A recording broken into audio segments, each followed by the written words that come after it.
Stop. Before I tell you anything else, I need you to know something. I almost didn't knock on that door. I stood in the hallway for a full minute, hand raised, telling myself to just go back inside my apartment and mind my own business. I am so glad I didn't listen to myself. But let me back up, because if I jump straight to the door, you'll miss everything that made it matter. My name is Caleb Merritt. I'm 29 years old, and I work as a junior architect at a small firm in Denver, Colorado. My job is basically turning other people's big ideas into detailed drawings that actually make sense. I spend most of my day staring at a screen, measuring things that don't exist yet, making sure walls don't fall down. It is not a glamorous job, but it is mine, and I was good at it, and for a long time that felt like enough. My life, if you looked at it from the outside, seemed perfectly fine. I had a salary that covered my bills. I had a car that started every morning. I had a gym membership I used maybe once a month and felt guilty about the other 30 days. I was the kind of person who showed up on time, replied to messages quickly, and never made things difficult for anyone. People liked me fine. Nobody thought about me too much. I was background noise in my own life, and for a while I told myself that was okay. 2 years before any of this happened, I got out of a relationship that I thought was going to be my whole life. Her name was Leanne. She was sharp and funny and made everything feel a little more alive when she was in the room. We were together for 3 years. I thought I knew exactly where we were headed. Then one Wednesday evening she sat across from me at the kitchen table and told me very calmly that she had outgrown what we had. No screaming, no big moment, just a quiet conversation that ended 3 years in about 40 minutes. I understood everything she said. That was the part that stayed with me the longest. She wasn't wrong. I had spent 3 years showing her the clean, easy, agreeable version of me. The version that never caused problems and never asked for too much and never let her see the parts that were messy or unsure or afraid. I had been so busy being low maintenance that I had accidentally made myself invisible. And you can't fall in love with someone you can't fully see. After Leanne, I made a decision. Not out loud, not in any way I could have explained to someone if they asked. It was just a quiet rule I set for myself without even realizing I was setting it. Keep a little distance. Stay friendly. Stay easy. But don't let anyone get close enough to actually matter. Felt like protection. Felt smart. For 2 years, it worked exactly the way I wanted it to. Then my building changed hands. The new management company came in, updated the lobby, repainted the hallways, and raised every single rent by an amount that made my stomach drop the first time I saw the notice slipped under my door. I ran the numbers 3 times hoping I had made a mistake. I had not made a mistake. I could stay and watch my savings disappear, or I could find somewhere new. I spent 2 weeks searching listings late at night after work, eating cereal for dinner, crossing off option after option. Too expensive. Too far. Too small. Then I found it. A 1-bedroom unit in a building called Haverfield Court on the east side of Denver. The photos showed clean walls, decent natural light, and a hallway that didn't look like it had seen a plumbing disaster recently. The price made sense. The commute was manageable. I filled out the application that same night. I moved in on a gray Friday in September. I carried boxes up 2 flights of stairs by myself, eating a gas station sandwich between trips, telling myself this was fine. This was just a practical decision. A fresh start. Nothing dramatic. I had no idea what was waiting across the hall. My first full morning in the building, I was heading down to check my mailbox when I heard a door open behind me. I turned around, and that is when I first saw her. She was stepping out of apartment 4A directly across from mine, a canvas tote bag over one shoulder, a travel mug in her right hand. She had auburn hair, loose and slightly wild, like she had let it dry on its own and hadn't given it much thought after that. She was wearing a paint-flecked jacket over a simple dark shirt, and she moved with the easy confidence of someone who was completely comfortable taking up space in the world. She noticed me immediately and held the elevator door open without hesitating. I stepped in, still holding a stack of envelopes I didn't actually need to collect that morning. I had grabbed them just to have something to do with my hands. She glanced at me once, then at the button panel.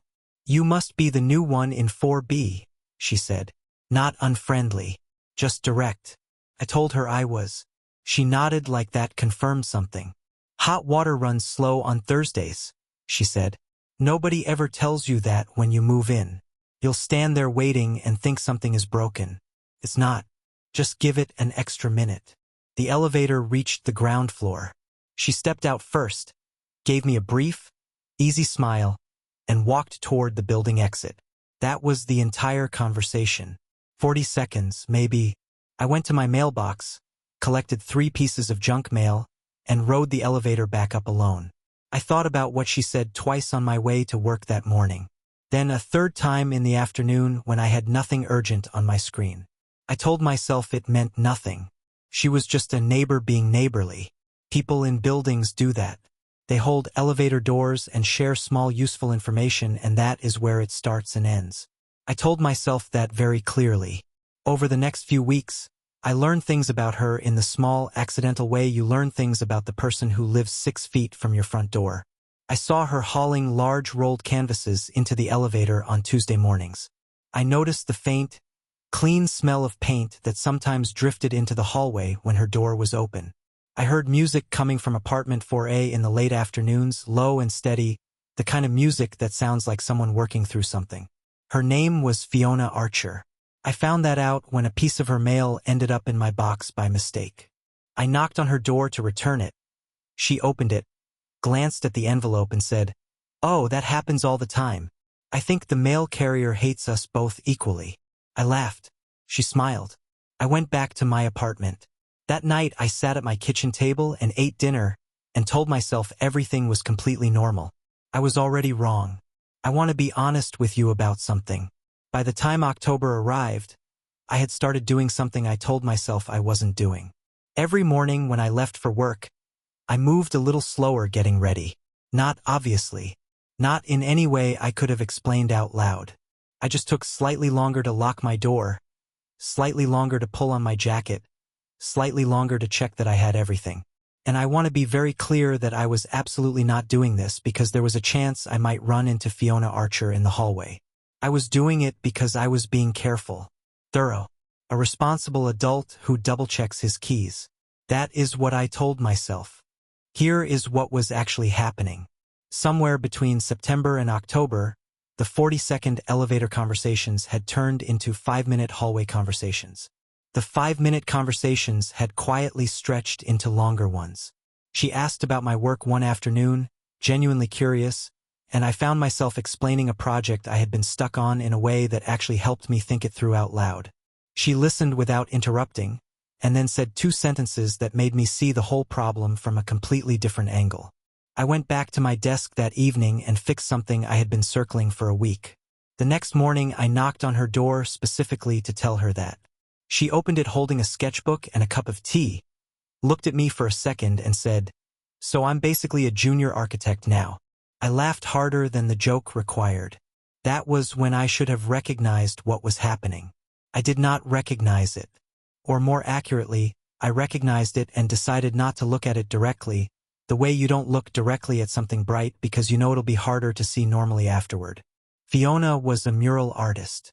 Not a hobbyist, not someone doing it on weekends while holding down something else. A real working artist with commission projects across the city.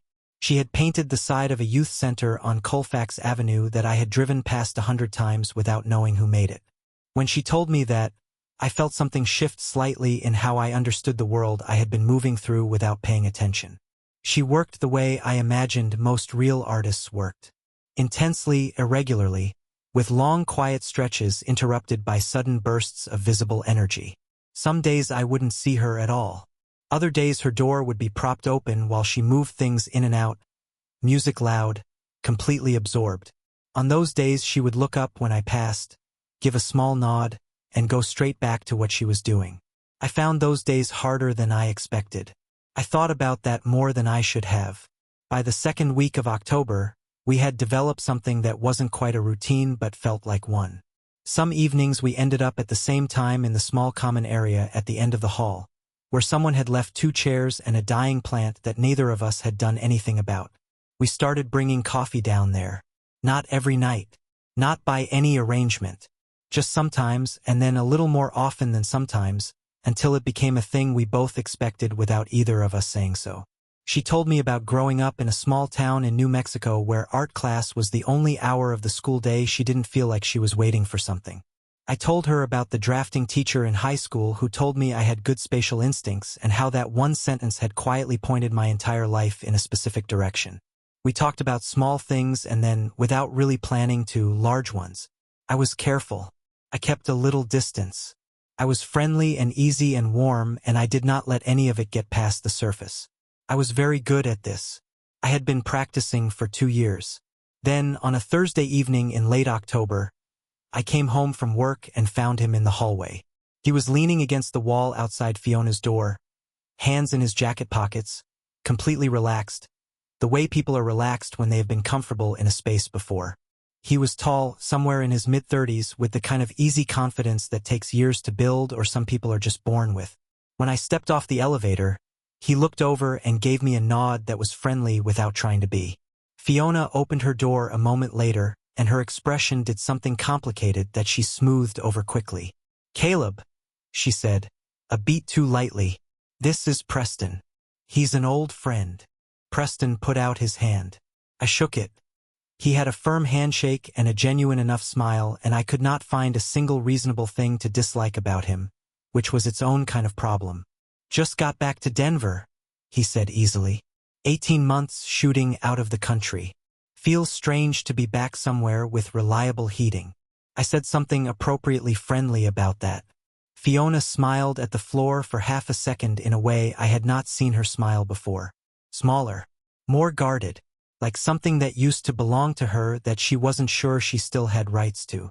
I excused myself and went inside my apartment. I stood in my kitchen for a while, not doing anything in particular. I ate dinner at my counter instead of the table. I watched half of something on my laptop without absorbing any of it. At 11 o'clock I went to bed and told myself that none of this was my business, which was completely true, and also did absolutely nothing to help me sleep. I woke up the next morning, took my time getting ready, and walked to my door. Then I stood there for a moment with my hand on the handle, listening to the quiet of the hallway. No voices. Nothing unusual. Just the ordinary sounds of a building full of people going about their mornings. I told myself I was relieved. I stepped into the hallway, pulled my door shut behind me, and that was when I heard it. Fiona's door was open just slightly, and through the gap I could hear her on the phone. Her voice was low and careful. She was saying, "I just need more time, Preston. That's all I'm asking for." I walked to the elevator and pressed the button and stared at the doors while they opened. That was the moment something in my chest did something I was not prepared for.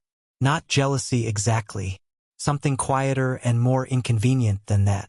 Something that felt a lot like realizing, far too late, that keeping your distance only works if you actually want to. I was not sure I wanted to anymore. I did something I am not proud of after that morning. I pulled back. Not in a way anyone could point to or call out directly, just in the small, quiet way that people disappear when they don't want to admit they are disappearing. I started taking the stairs instead of the elevator. I timed my exits differently. When I passed Fiona in the hallway, I kept things short and easy and moved on before any conversation could grow into something longer. I told myself I was being mature, sensible. I was removing myself from a situation that was not mine to be part of. What I was actually doing was protecting myself from something I hadn't even admitted I wanted yet. She noticed within 5 days. Of course she noticed. I was in the common area at the end of the hall on a Tuesday evening.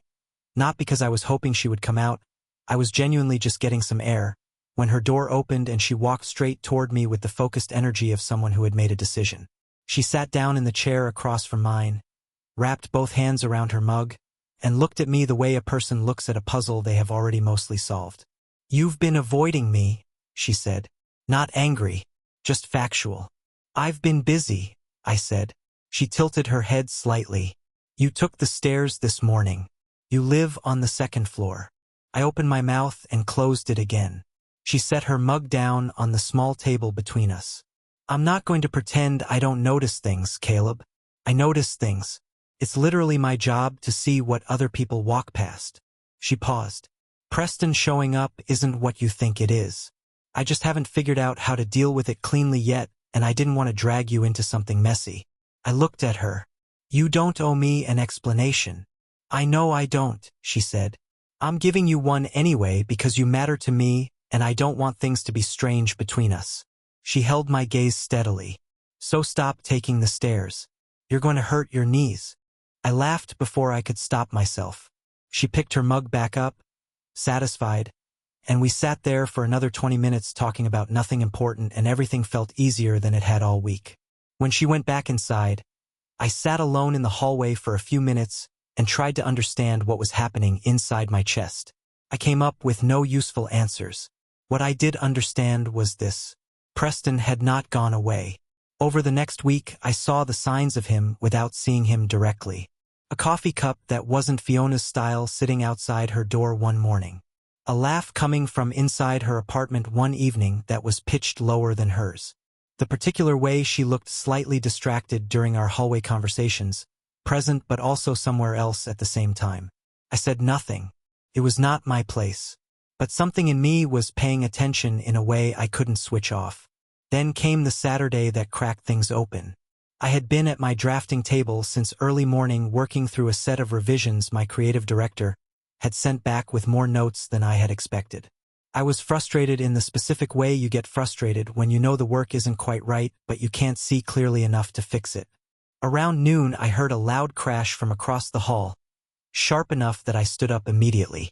I crossed to my door, opened it, and knocked on 4A. A few seconds passed.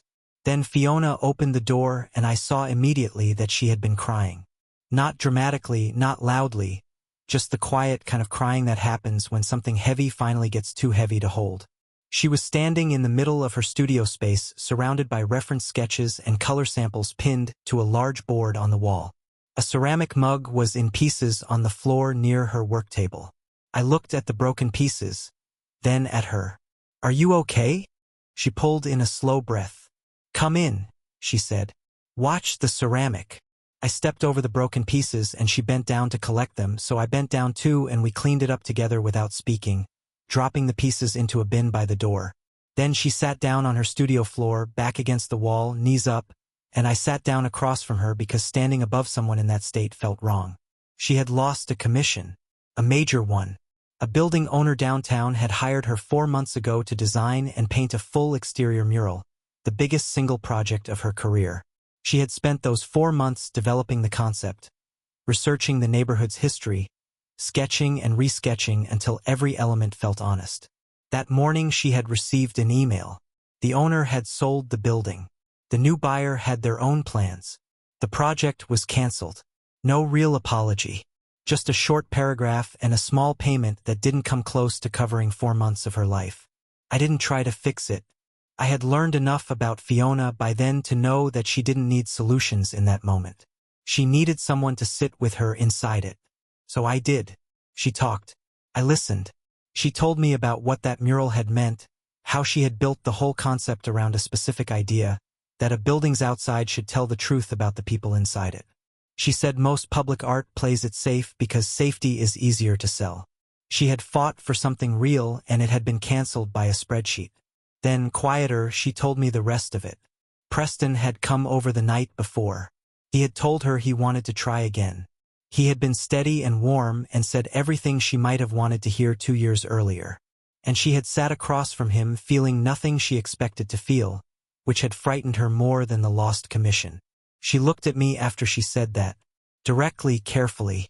I didn't feel what I thought I would, she said.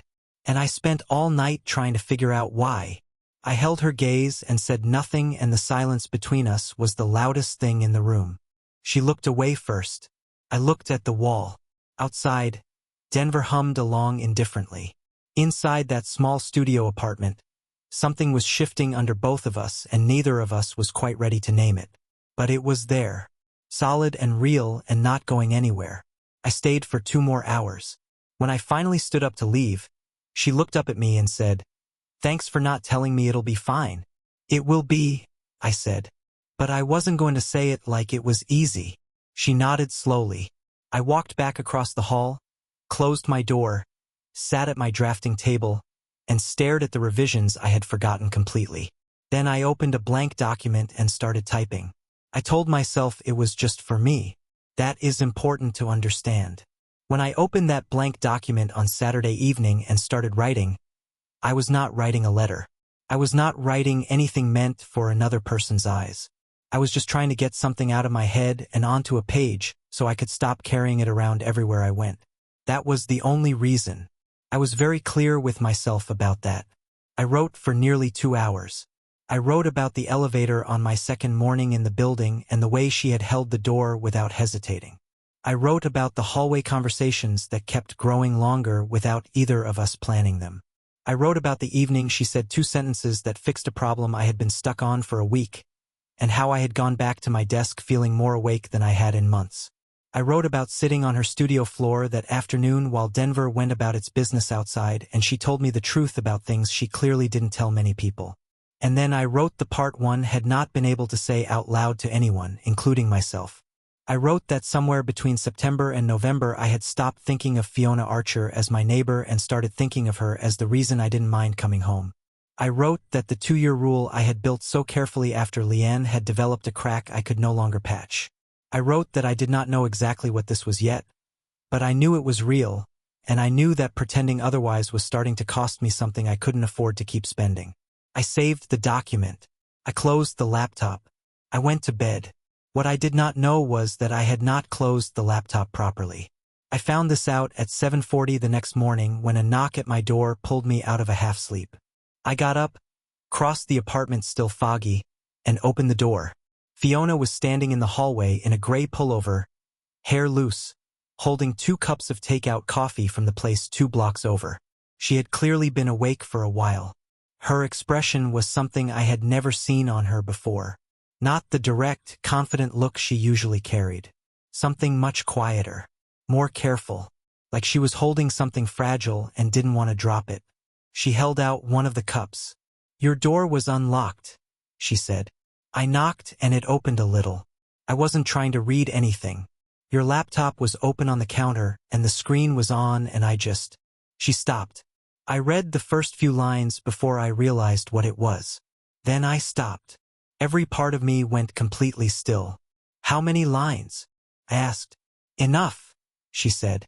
I took the coffee because my hands needed something to do.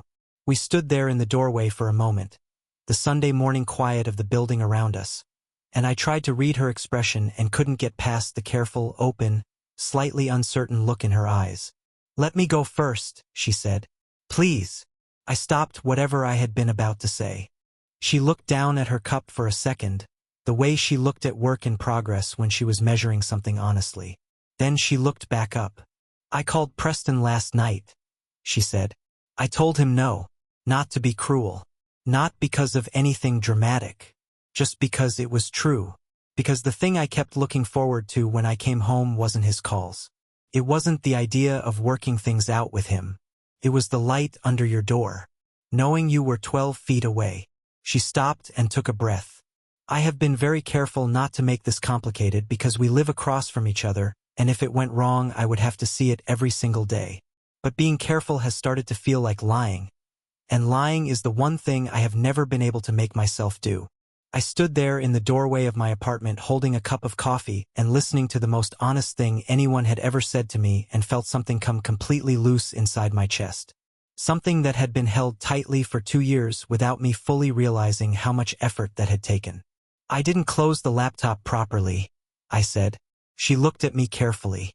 "I thought I did," I said. "But I think part of me stopped being careful on purpose. I think I was tired of keeping everything locked up." She stared at me for a long moment.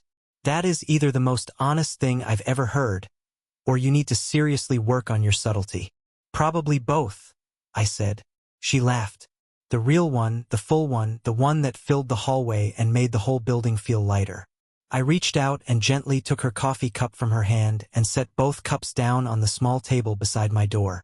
She watched me do it, and when I looked back at her, she was already looking at me with those eyes that were no longer guarded or measuring or somewhere far ahead. They were just here, completely present, fully in this moment. I took one step toward her. She did not move back. What happened next belongs to us. What I will tell you is this.